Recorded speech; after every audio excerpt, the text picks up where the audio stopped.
বন্ধুরা আসসালামু আলাইকুম। রাবেয়া ব্লগ থেকে সবাইকে স্বাগত। আশা করছি সবাই ভালো আছো, আমি আলহামদুলিল্লাহ ভালো আছি।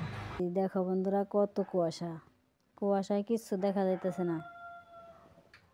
আমার ঠোঁট লাগে যাইতেছে, এত কুয়াশা পড়ছে, কিছুই দেখা যাইতেছে না। সকালে কি রান্না করব সেটাই সবাইকে দেখাবো। নতুন জিনিস রান্না করবো আজকে।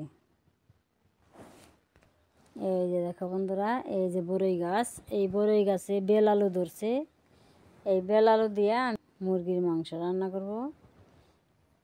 আমি এখন রান্না করার জন্য রান্নাঘরে চলে যাই। আর এই বরই গাছে যে বেল আলু ধরছিল, ওই বেল আলুগুলো আমার আপা যে দূরে খায়া ফেলাই, সেই জন্য আগে ছিঁড়ে নিছে। আমি সেই বেল আলু দিই। এই যে বন্ধুরা, এই যে বেল আলু, এই বেল আলুগুলো এই দূরে খায়া ফেলায়, তো সেই কারণে আমার আপা অনেক আগে ছিঁড়ে রাখছে। আমি এখান থেকে 2টা আলু নিয়ে যাব। এই 2টা আলু দিয়ে আমি মুরগির মাংস রান্না করব। এই আলুগুলো গাছের উপরে ধরে, এই যে মাটির নিচে যে আলু ধরে, সেই আলুর উপরের আলু এগুলা, তাই বেলের মতো দেখতে, সেই কারণে আমরা বেল আলুই বলি। এই যে এইভাবে আমি ছুলে নিছি 2টা আলু। এখন আমি কেটে নেব। এই যে বন্ধুরা, এতটুকু মাংস নিছি।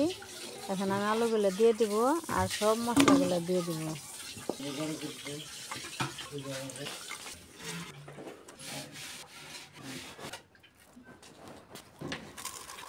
এখন সুন্দর করে মাখিয়ে আমি সরিষার তেল দিয়ে রান্না করব।